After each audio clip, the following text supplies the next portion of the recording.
The message arrived with all the ceremony of a death sentence. Admiral James Walker stood before the United Earth Assembly as the alien transmission played across the massive screen. "The Galactic Council has deliberated," announced the stone-faced Archon, his translucent skin shifting colors with each syllable. "Earth's application for membership has been denied. Furthermore, due to humanity's documented aggressive tendencies and military expansion, this council hereby restricts all human vessels to a 5-light-year radius from Sol. Violation of this ordinance will result in immediate enforcement action." Silence filled the chamber for precisely 3 seconds before erupting into chaos. 200 years of working toward galactic recognition wiped away in a 30-second transmission. Walker remained motionless as the politicians around him descended into shouting matches. The old soldier had suspected this outcome. Humanity had always made the established species nervous, too adaptable, too innovative, too willing to fight when diplomacy failed. "Quiet." President Garcia's voice cut through the noise. "Admiral Walker, your assessment." Walker stepped forward, his weathered face betraying nothing. "Madam President, this restriction effectively cuts us off from 98% of our trade routes and all 7 of our colony worlds.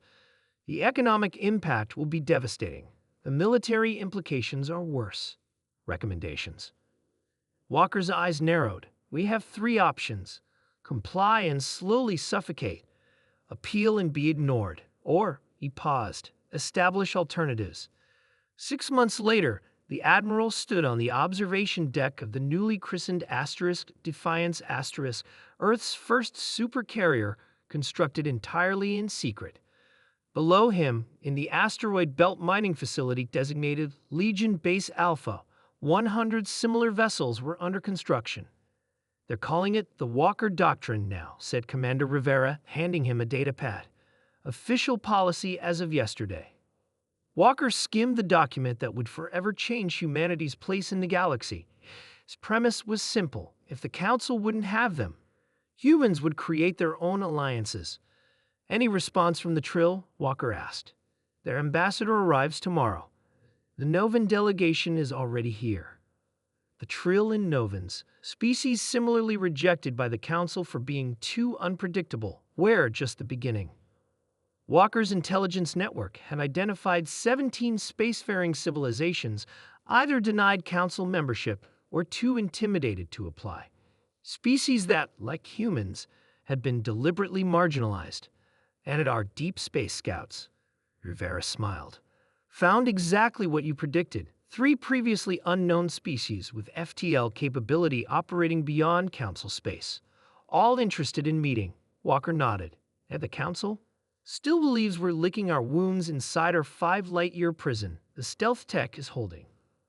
The Legion, as it came to be known, took shape over the next 3 years. Not an empire or even a federation. Humans had learned from history that imposing their will created only resentment. Instead, they'd built something new, a mutual defense and trade collective where each species retained autonomy while contributing to shared security. Legion vessels, recognizable by their distinctive black hulls with silver striping, began appearing at the edges of Council space, not provoking merely, existing, trading, exploring, establishing outposts. The Council, predictably, was furious. "This alliance violates the spirit of our restrictions," the Archon declared during an emergency session. Walker, now 5 years older and bearing the title of Legion Commander, simply smiled into the communication screen. "With respect, Archon, your Council banned Earth from membership and restricted our movements. You said nothing about whom we could speak with, trade with, or ally with, particularly outside your claimed territories. The Council has authority over all civilized space." "Does it?" Walker's voice remained calm. "Because we've mapped significant regions you've never explored, contacted species you've never acknowledged, and established trade in areas your vessels have never visited." The Archon's skin flashed angry red. "This Legion of yours threatens the established order." "The Legion threatens nothing except perhaps your monopoly on interstellar relations," Walker replied.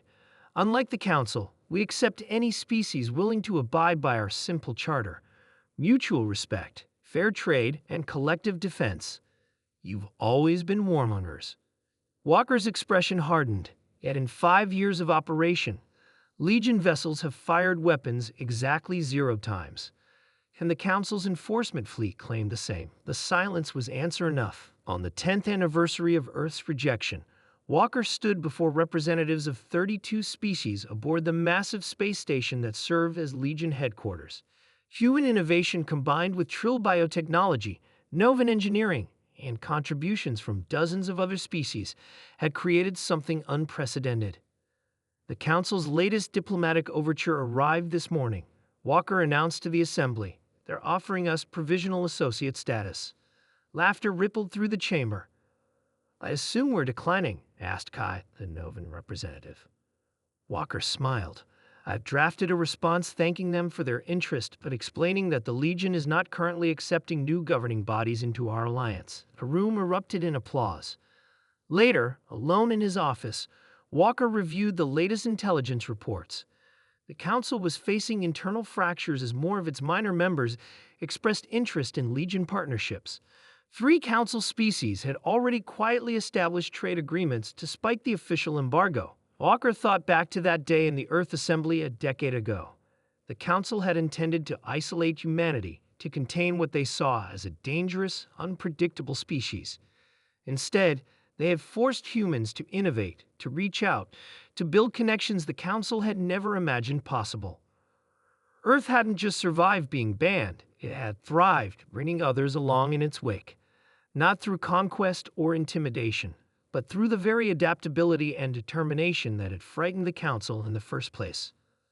The stars, it seemed, were not the domain of those who claimed authority, but of those bold enough to forge their own path among them. And humanity, as always, was nothing if not bold.